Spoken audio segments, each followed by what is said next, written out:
Thanks for joining us. On Wednesday, the Dutch-led criminal investigation looking into the downing of the MH17 passenger jet in 2014 is expected to identify those responsible for the tragedy. It took the lives of nearly 300 people, most of whom were from the Netherlands.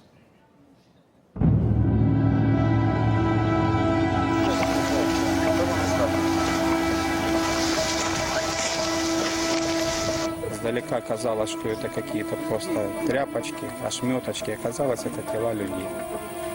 Просто они как-то так падали.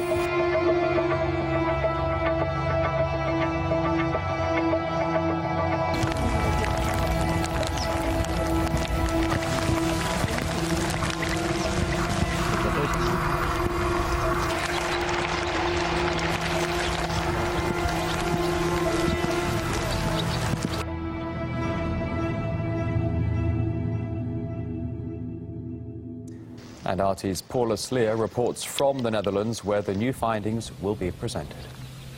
What will happen is that relatives of those who died in the crash will meet privately with the investigators, who will update them, following which there will be a public announcement.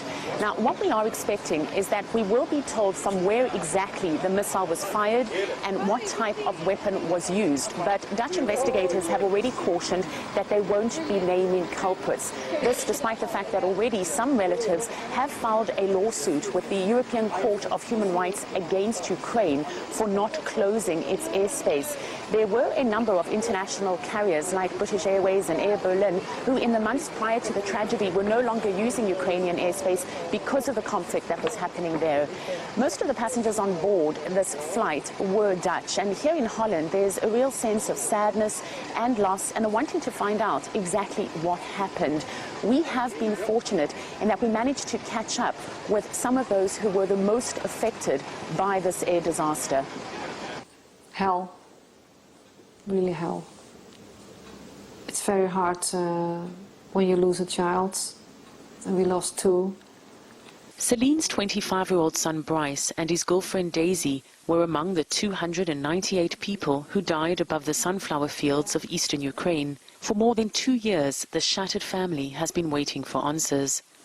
They told us that the plane, the part of the plane that they were sitting in, has been flying for 6 kilometers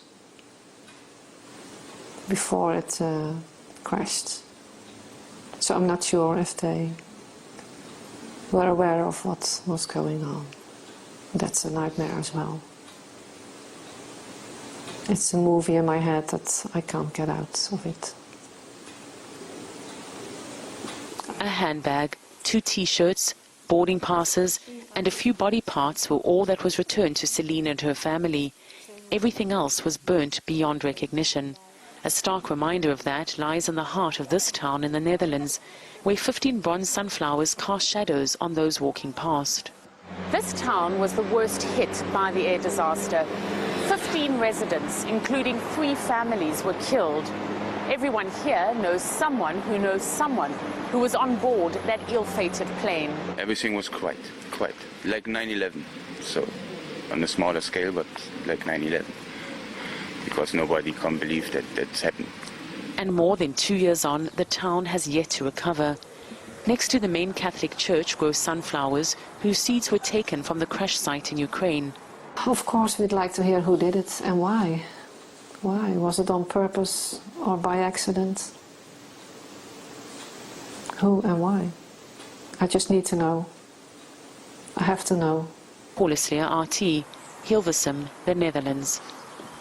According to the Dutch investigators, the weapon that shot down the plane was a certain type of Russian-made Buk missile. Its manufacturer, Almaz Antey, recreated the crash to confirm this, but the findings actually contradict the claims. RT's Murat Gazdiev explains.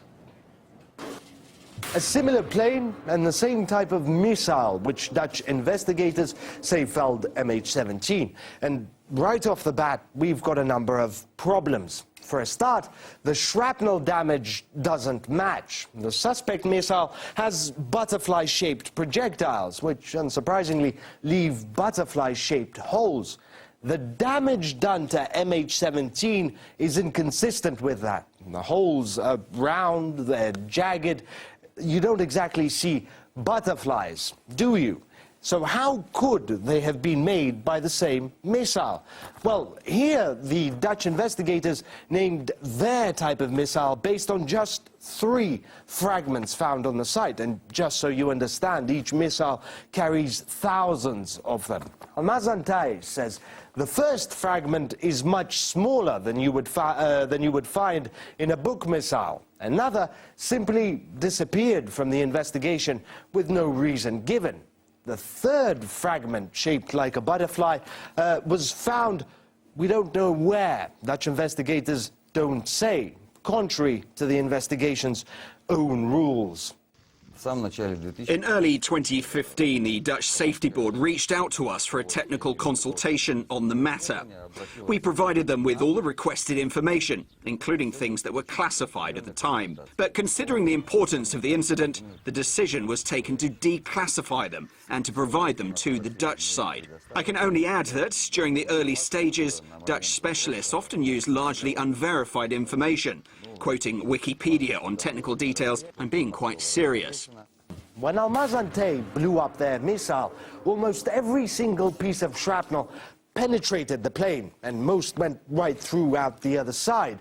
With MH17, however, you've got these mysterious scratches, skid marks. So the shrapnel hit MH17, but didn't go through. A lot of it means the missile came from a different direction than the one cited by the Dutch. It didn't come in head-on, parallel to MH17, like Dutch investigators say, because then the damage would have been much worse. The shrapnel would have gone right through the jet. Instead, Almazantay have offered an alternative version, which would explain the skid marks, the scratches. The missile must have come in at an angle. The shrapnel went sideways, and some of it skidded off. Almazantay say the Dutch have ignored the results of their probe. Maybe they had their reasons, but the question is, do they really have all the evidence they need to complete a picture of what happened on that fateful day? Ukrainian officials have provided their own version of the crash, saying that a Russian Buk missile launcher was in the area at the time. They back up this claim, citing photos from social media, but have not released any official radar data to confirm this. Now, Kiev claims its civilian radars were under maintenance at the time, while all of its military ones simply weren't working. Well, the mystery behind the MH17 crash has prompted many to launch their own investigations. Among them is a group named Bellingcat, which went far beyond the Dutch investigators and already claimed the weapon that brought the plane down did come from Russia. You might think that such investigations require a certain level of expertise. Sadly, though, that's just not always the case. The criminal probe into the tragedy of MH17 hasn't been published yet, but one blogger says he already has the answers. Elliot Higgins, who runs the website Bellingcat, is a laid-off admin worker who made a name for himself by analysing weapons used in the Syrian conflict. Never been to Syria, doesn't speak a word of Arabic, and he conducts his profound research from the comfort of his armchair in his home. Higgins himself admits he has no experience in the field. Before the Arab Spring, I knew no more about weapons than the average Xbox owner. I had no knowledge beyond what I'd learned from Arnold Schwarzenegger and Rambo. His tools of choice for uncovering global conspiracies: YouTube and Google Earth. Billboards in the area kind of looked the same, but it wasn't really, this isn't enough to say this is definitely the same area. You could see the path and the grass, but again, it's not a great match. So we know the Russians lied. And the media loves him. Elliot Higgins, a British blogger who's been analysing the pictures of the wreckage. Thank you for joining the program. But some are questioning his methods, like the developer of the photo analysis program which Bellingcat used to claim Moscow faked satellite images. And image forensics experts aren't fans either. What Bellingcat is doing is nothing more than reading tea leaves. Error-level analysis is a method used by hobbyists. But fellow obsessives are ecstatic about scrutinising Bellingcat's analysis. Bloggers claim he's showing photos of 2 different Buk missile systems in an attempt to prove the weapon came from Russia. They say the one pictured in Russia is a newer model because it features a recent modification. As for the claim that no Ukrainian books were in the area at the time of the crash, well, fellow bloggers dug up screenshots from Ukrainian TV, apparently showing a book missile system, complete with radar, in the area just a few days before the tragedy. The press conference on the results of the criminal probe is due to start now in less than 2 hours. And here on RT International, we'll be very closely following.